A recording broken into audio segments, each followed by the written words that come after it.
In today's episode, we discuss our children, our future.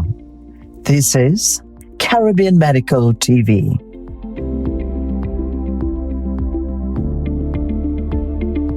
So one of the things that I like about pediatrics is that it's never just about the child, it's also about family, extracurricular activities, sports, school, all of those things we get involved in. I think one of the nice things is also that it's about empowering families or giving them the knowledge that they need, because that's often where anxiety comes from, when there are things that we don't know or don't understand.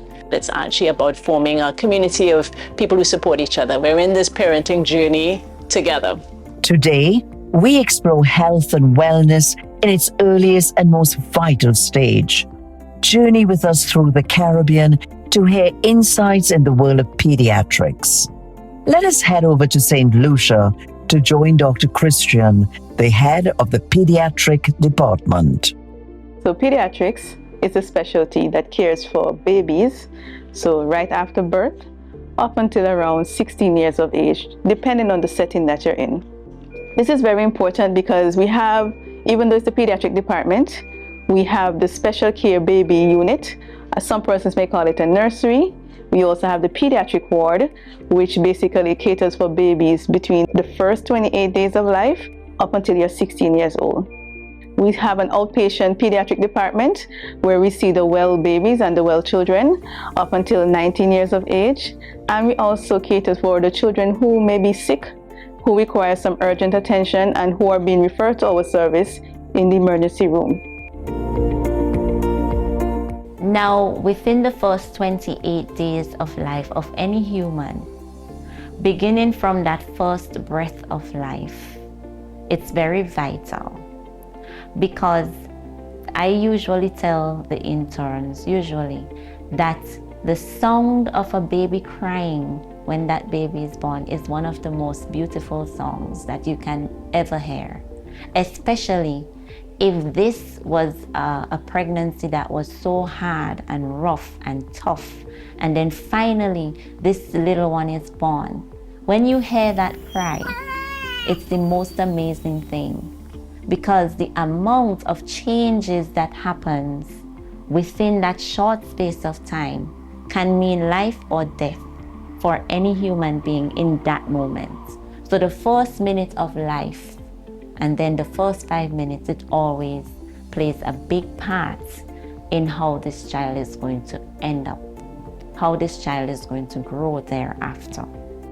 So the common admission period to here in the special care baby unit or the neonatal intensive care unit, it varies.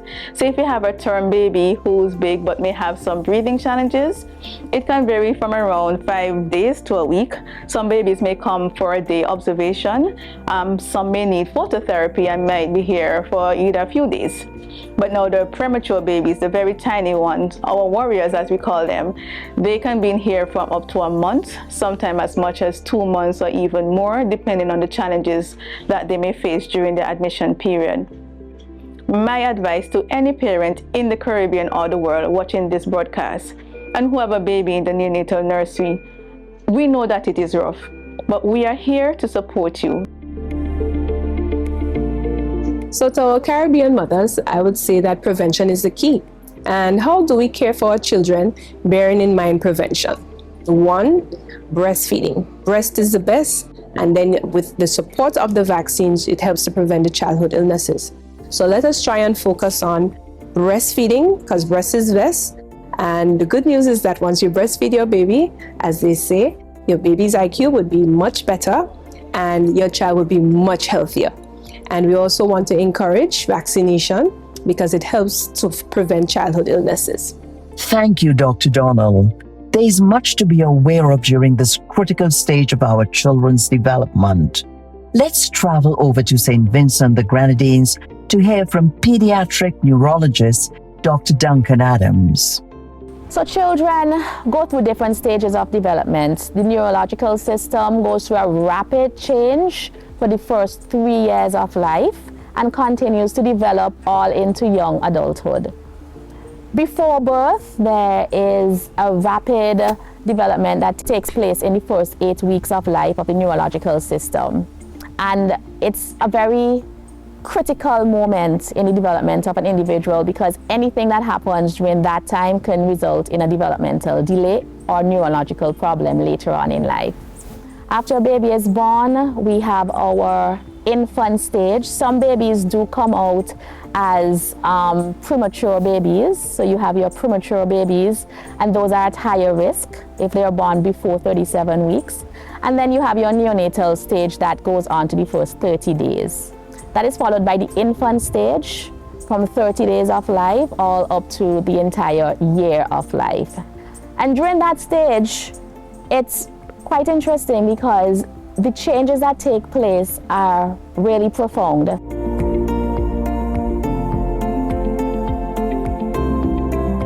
Hi, I'm Ella and this is Hannah. We're two students visiting from the UK on our medical placement as part of our degree. And here in St Lucia, we've had an incredible time. We've been on the paediatric unit in particular and been following Dr. Christian and her team of amazing interns as well. And we've learned so much from clinical skills to the conditions that are seen much more commonly here compared to the UK. Yeah, everyone's been really welcoming, the whole team from the first day, made us feel right at home here. We've learned so much about other diseases like sickle cell, which we don't really see much in the UK, but obviously they do have it in the UK, so it would be really useful to take our knowledge back there. Dr. Christian has really took us under our wing. We've been involved in all the ward rounds. All of the doctors have helped us examine patients, do clinical skills, and then learning the differences between the UK system and the Caribbean has been, we'll definitely take so much back to the UK. Just different questions you ask, obviously we don't get dengue or chikungunya or Zika in the UK, so making sure that we are asking those questions, and if we miss anything, the doctors are there to be gently push us along. The future of pediatrics is in good care across the Caribbean and globally. This continued education fosters an incredible resource in our next generation and beyond. Stay with us and we'll be right back with more. Hello, I am Nigel Batiste, Group President and Chief Executive Officer of Republic Financial Holdings Limited. The Republic Group has always prioritized the holistic development of the communities and countries we serve. It's a mission driven by our flagship Power to Make a Difference corporate social responsibility program and the dedication of our staff, where we focus on 4 key pillars: the power to learn, the power to care, the power to help, and the power to succeed. For us, this is just the beginning of our sustainability journey, and we remain fully committed to unlocking financing to support the attainment of the United Nations Sustainable Development Goals, which ultimately would lead to a Caribbean region that is safe, healthy, and sustainable for many generations to come.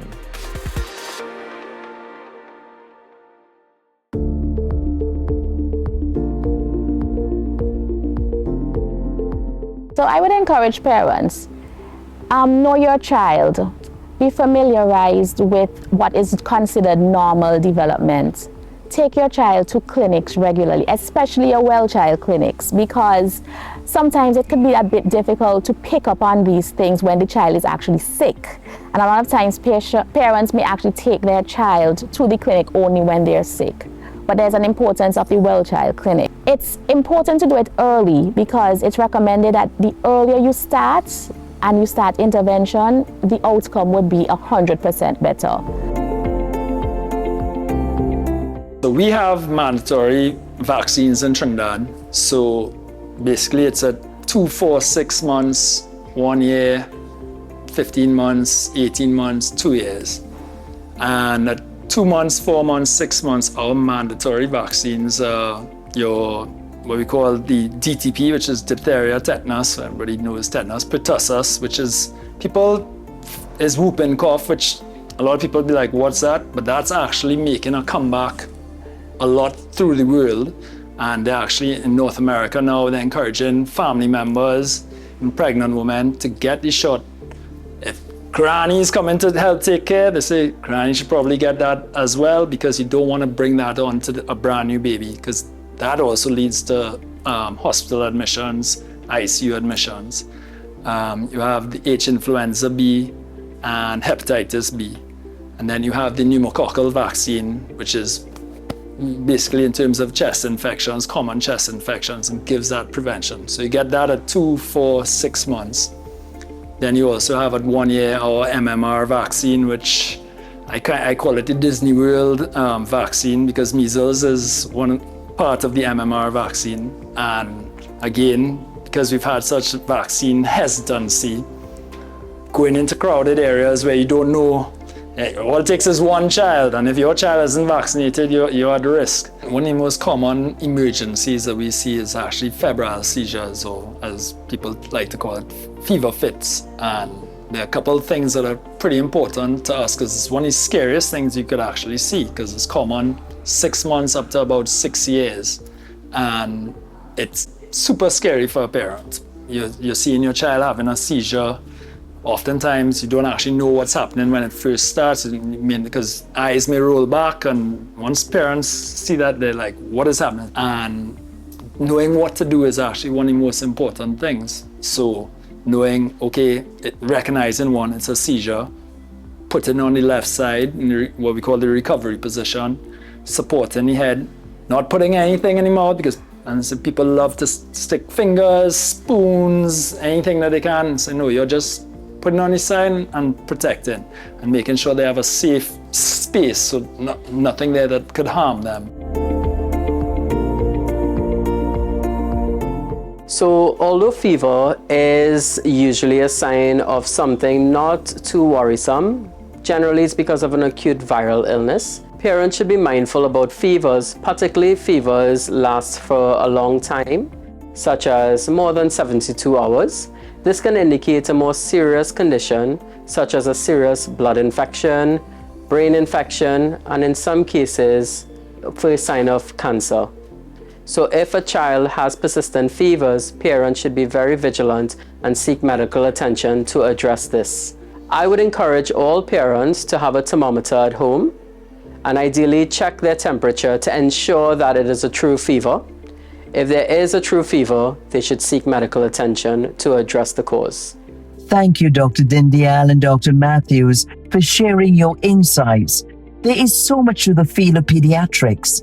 Development and awareness are just the beginning touchstones. How do we deal with a crisis at hand, including when it is environmental and can trigger something such as an asthmatic attack or other types of infection? Prevention is the key. All right? How do you prevent yourself from getting a crisis? Knowing what triggers the crisis. It could be dust, it could be infection, it could be when your neighbor burns a bush, it could be when you cut the grass, it could be dust mites. All right? So you want to make sure that you educate the parents what are the things that can trigger off asthma in your child, so that they can know, adjust the environment to suit that. And how do we adjust the environment? We have to make sure we keep it clean. If you have a fan in your house, you have to wipe it with a wet cloth often. You try to avoid things like stuffed toys and too much carpets, because they attract a lot of dust. So in persons who have asthma, you would recommend that it's better to have a tiled floor than one that has, a carpet. So we encourage all of these things. We'll be right back with more.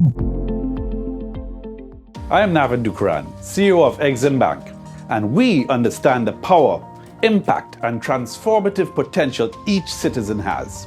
Our vision is to transform the domestic export environment and be the preferred trade finance service provider, creating value and making a difference in our national economy. Here at Exim Bank, we recognize that we operate within a complex rhythm that exists in our social structures and biodiversity. It is written in every community and generation. So let us work together to facilitate growth and expansion, creating sustainable employment while respecting our planet and our environment. Our nation's strength lies in the people and the generations to come from the work we do today. The journey is before us and the challenge is here. The need is now. We are but a reflection of the world we live in. So let's work together to make it a better, healthier, and more sustainable one.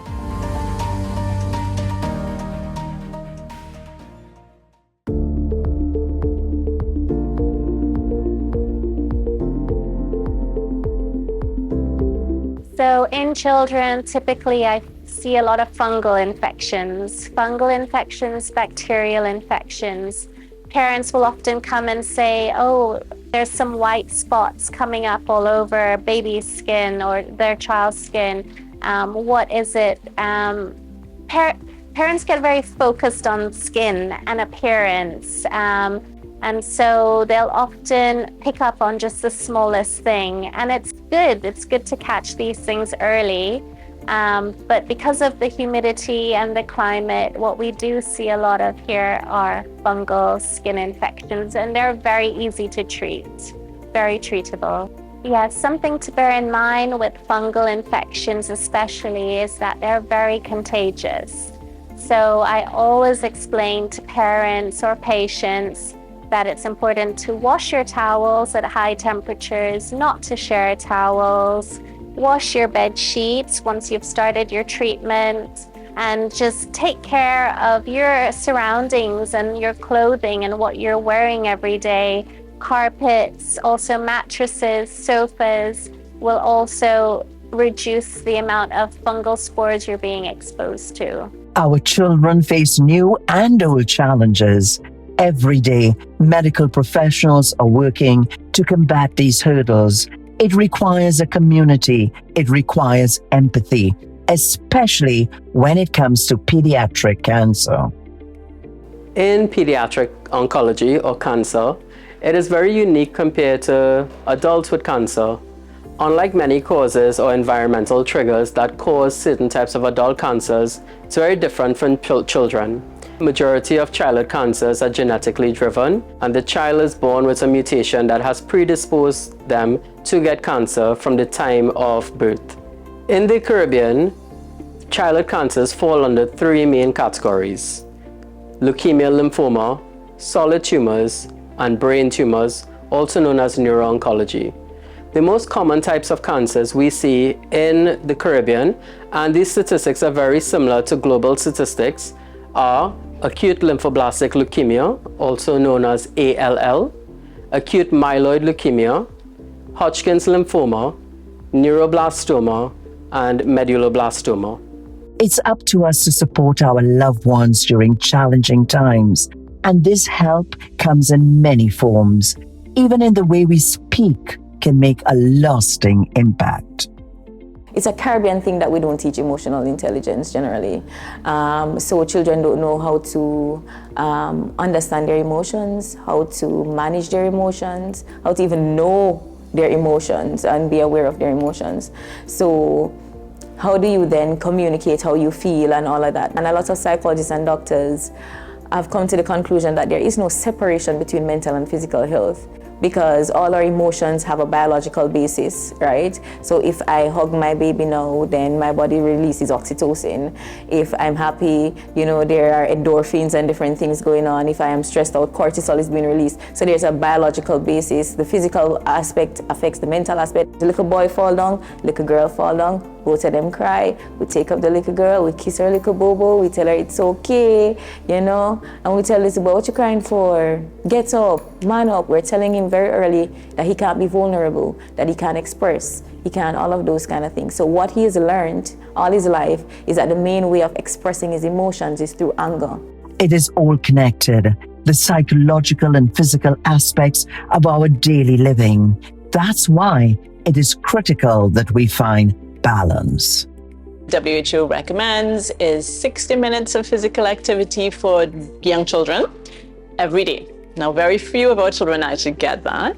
And what's happened, and I think even before COVID and lockdowns, but definitely got exacerbated during the period of online school, when a lot of kids actually moved indoors And we were spending much more time, parents as well, don't worry, I'm guilty, of time online and on our devices, and really just sedentary.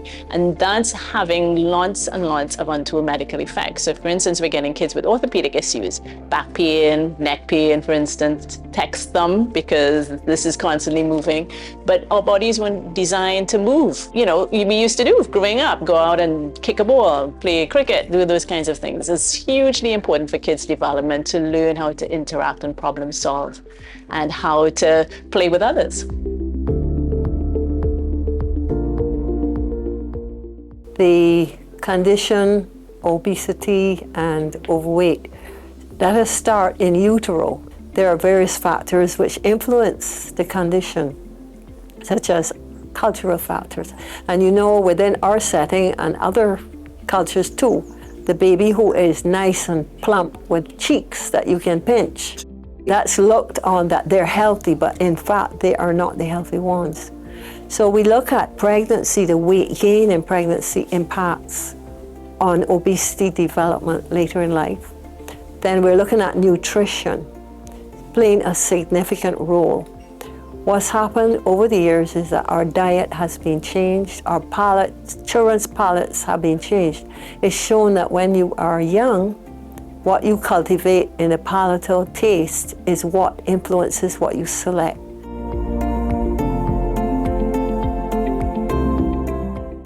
So I don't know if you would look at some of the soft drinks and the juice packs, right?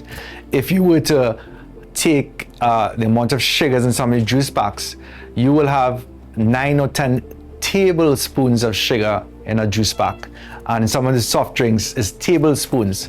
Would you take 9 tablespoons of sugar and put it in the water and drink it? I don't think so. But yet we're giving this to our children and giving this to young people, and there are not many alternatives that we can use. And that's just the sugar. If we change that now, we have changed the diets. What are we making? The fried foods and so on. And if I want to say the fried aloo pie and the doubles and I don't want to say the fried chicken, and children are eating this and they're advertising and children are eating this, and so this is not helping the situation, you know. So the child would say, okay, no, I had too much fried food this week already. Can I have something baked? Put it in the air fryer. People like air fryers now. It's a big thing. Air fry your food as opposed to the deep fry. You know, and I mean, if families could start making the transition subtly, you know, and then over time you realize, a year ago we were just eating out the fried things all the time. Now we're eating better. It's a process that I think the mothers, the fathers, the other guardians in the home, whether it's the grandparents or the aunties or the uncles, have to deliberately make a choice to transition away from the unhealthy choices for our kids. And I think that will go a long way, because we really can't afford for the next generation to be even more unhealthy than we are. We cannot afford that as a Caribbean people. When we're preparing the lunch kits for our kids to go to school, I think we need to be more aware of the content of what we're sending with our children. So for example, it would be important if you're going to add a little snack, because we know at different ages children are selective with what they'd like to consume. Once we're going to add a snack that is filled with carbohydrates, we must make sure we have at least an equal proportion of fruit, something nutritious, and let us not forget, we need to send adequate amount of water.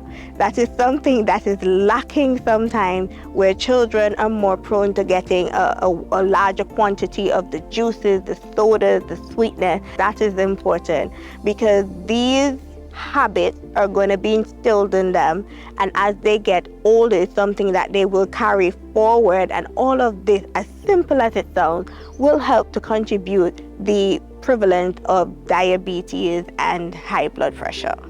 Food, nutrition, creating good environments for the child to be in, because thing that is ignored and especially or downplayed is the mental aspect and the psychological aspect for kids in the Caribbean. You have your child, you say, they're only on the screen, but what are you doing? Are you also just watching TV all day? You know, take them out, participate, especially with young kids. They wanna do things with mom and dad. that goes away. So enjoy that when it's there. Let's go to the beach. Let's walk down the beach. Let's see what's at the other end. Let's go hunt for shells, just get them moving and doing things. But we have to do that as well. And I think that's a big thing, is really make sure that we are participating and are not leaving things for everybody else to take care of. Mothers in St. Vincent and the Grenadines and across the Caribbean, you are, especially if your baby is not yet born, you're carrying precious cargo. That's the first thing you need to know. You have precious cargo. From the moment your baby gives that first breath of life, that is something to rejoice about, because that first breath of life is not always an easy first breath. There are many things that occur, and the resilience of the baby contributes a lot to whether or not that baby makes it past that. After that first breath of life, you have your baby. You need to take care of your baby. The breastfeeding is important.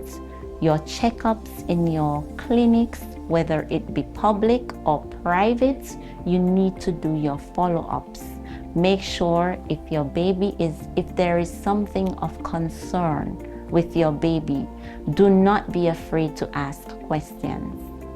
One thing I always tell the new mothers especially, you notice something at home when you leave the hospital, you have a health center. Go to your health center. Ask the nurse. Do not miss your appointments, so that we can capture very, very timely what is going on with your child. Your child continues to grow healthy once you take care of your child. So please, take care of that precious cargo. Your child's development is very important. We have a child for only a certain period of time, and even though we do not get a textbook on how to raise a child, our input is of importance. What we do or what we fail to do can have a long-term impact on the child. The first 3 years of life, the brain is like a sponge. It takes in way more than we're able to take in. And we need to harness that. We need to move away from just using technology and doing the quick fix of, putting in a pacifier for crying and using a device for your free time. We are seeing new emergence of pathologies related to this, and these are things that can be fixed from early. From my own personal experience with parents, there are some parents that when they came to see me, their child would have speech delay. They may not be interacting fully, and when we got to the bottom of it, it was because of lack of stimulation. And just after 2 months of being, for example, in a social setting that was conducive, of them putting in a little extra effort, we saw the change almost dramatically. So this is something that can be done. We should not get complacent as parents. We only have one shot, and our children's development is really important. So go for it, look out for your child, and do the best that you can do. That would be my advice, from my perspective to parents of the Caribbean. It takes a community to foster family, and the Caribbean is fortunate to be home to one of the strongest communities in the world. We hope you enjoyed today's episode. See you next time on Caribbean Medical TV.